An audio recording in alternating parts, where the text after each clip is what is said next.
Bismillahirrahmanirrahim. Assalamualaikum warahmatullahi wabarakatuh. Alhamdulillahi rabbil alamin. Wa sallallahu ala sayyidina wa maulana Muhammadin wa ala alihi at-tayyibin at-tahirin wa ashabihil muwalin. Amma ba'du. Ma'asyiral muslimin wal muslimat, ayyadakumullah. Pada pembahasan tentang mengenal wilayatul faqih pada kajian yang telah lalu, saya sudah menjelaskan secara sederhana tentang makna wilayatul faqih pada pertemuan yang pertama. Dan pada pertemuan yang kedua sudah saya jelaskan tentang batasan-batasan wilayatul faqih. Sedangkan pentingnya wilayatul faqih juga sudah saya jelaskan pada pertemuan yang pertama. Pada pertemuan yang ketiga ini ada 3 poin berkaitan dengan batasan-batasan wilayatul faqih. Yang pertama, menaati ketetapan wakil wali faqih. Seseorang tidak dibenarkan menentang ketetapan wakil wali faqih apabila ketetapan yang dikeluarkannya itu masih berada dalam batas-batas maslahat dan kebijakan yang dilimpahkan oleh wali faqih.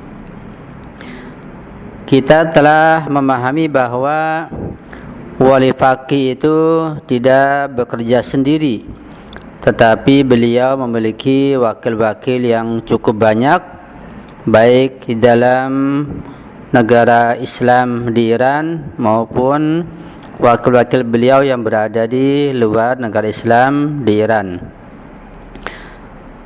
Mungkin di Indonesia beliau juga memiliki wakil yang beliau tunjuk dan beliau utus untuk hal-hal yang berkaitan dengan masalah dakwah Islamiyah dan penyebaran ajaran Ahlul Bait alaihimussalam.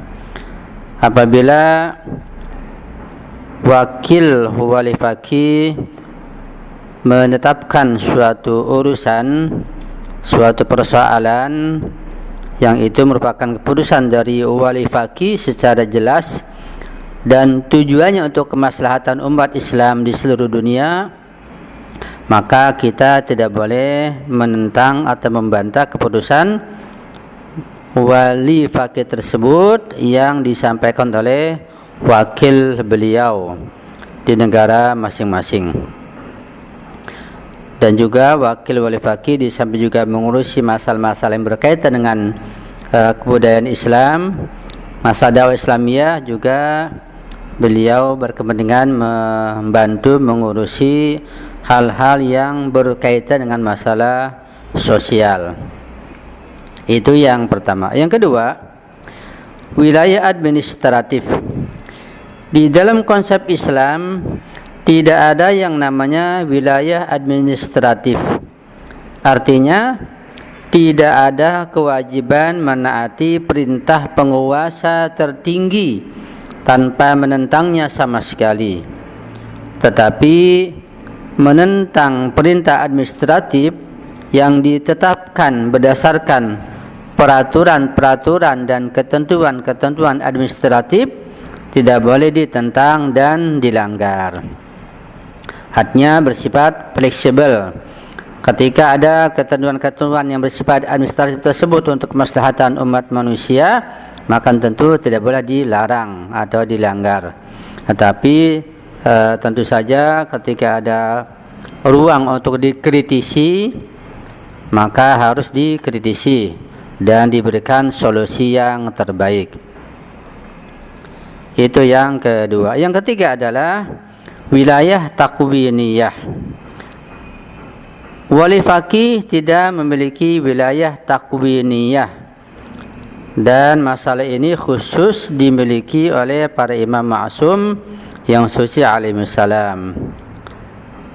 Mungkin kita pernah mendengar tentang wilayah takwiniyah, yaitu tasarruf atau mengelola hal-hal yang berkaitan dengan masalah alam semesta ini, atau katakanlah karomah yang dipegang atau dimiliki oleh sebagian para wali.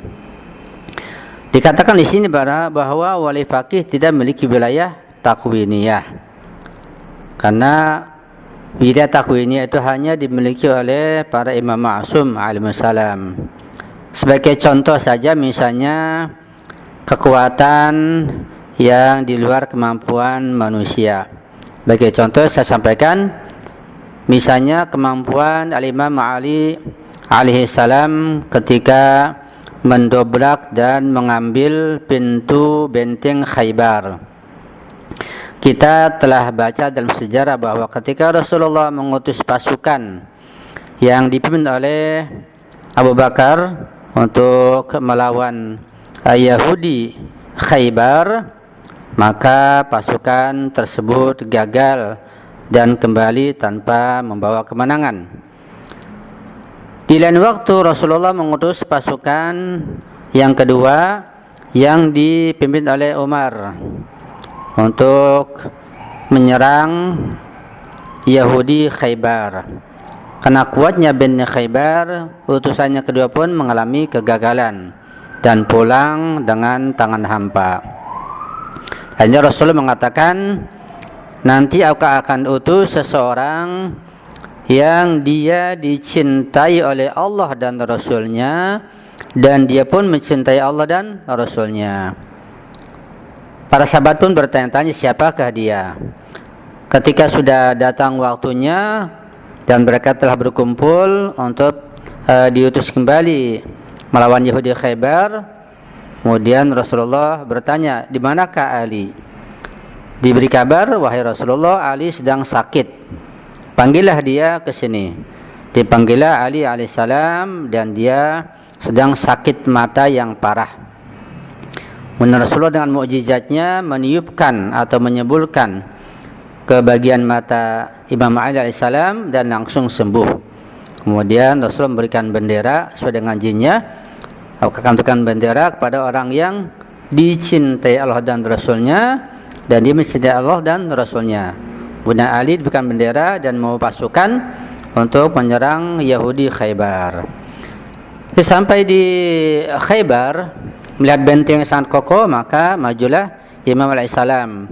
Maka dengan tangan sebelah, tangan kiri, beliau mendobrak, mengambil pintu Khaybar tersebut dan menyerang kaum Yahudi sehingga mengalami kemenangan, dan Yahudi banyak yang terbunuh. Dan Imam Ali menjadikan pintu sebagai tamengnya. Seusai perang, maka pintu akan dipasang kembali. Ternyata 40 orang mengangkat pintu Khaybar tersebut tidak mampu saking beratnya. Ya, kecuali dengan tangan Imam Malik sendiri. Itulah kekuatan wilayah takwiniyah namanya. Kekuatan yang Imam Ma'sum miliki, atau para Imam Ma'sum yang datang dari Allah, bukan kekuatan biasa, tapi kekuatan yang luar biasa, semacam karamah lah begitu. Nah, semua Imam Ma'sum memiliki kekuatan atau wilayah takwiniyah, tapi tentunya tasarrufnya atau penggunaannya harus sesuai dengan perintah dan izin Allah Subhanahu wa taala yang kita tidak memahaminya.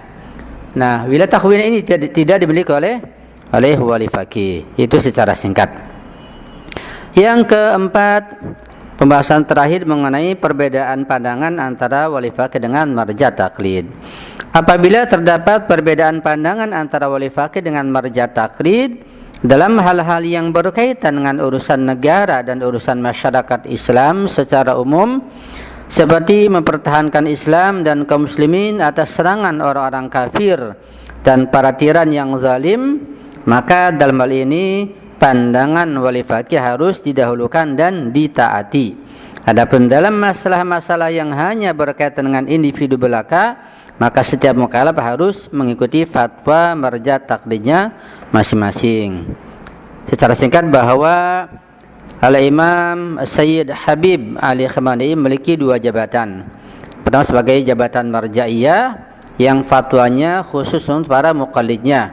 Kedua memiliki jabatan wilayah, wilayatul faqih, sebagai wali faqih beliau memiliki fatwa untuk seluruh umat manusia, seluruh kaum muslimin, dan khususnya meyakini wilayahnya, sehingga para marja pun tidak terkecuali terkena fatwa beliau ketika misalnya datang fatwa dari beliau terkait masalah sosial politik.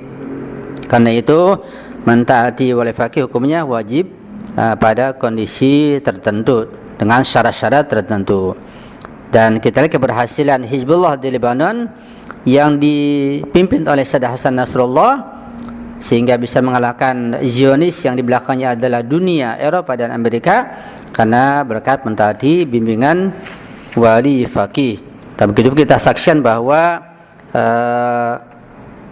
orang-orang atau kaum muslimin di Yaman dan di tempat yang lain di Palestina, ketika mereka mentaati bimbingan dan saran wali faqih, maka mereka akan mengalami kemenangan. Dan demikianlah akan semakin nampak, semakin jaya wajah wilayatul faqih atau wajah wali faqih, yaitu Imam Sayyid Habib Ali Khamenei, salah seorang cucu Rasulullah yang kebetulan berada di Iran, yang menjadi wali faqih di Iran, dan tentu beliau menduduki kursi yang sangat tinggi di atas presiden di sana.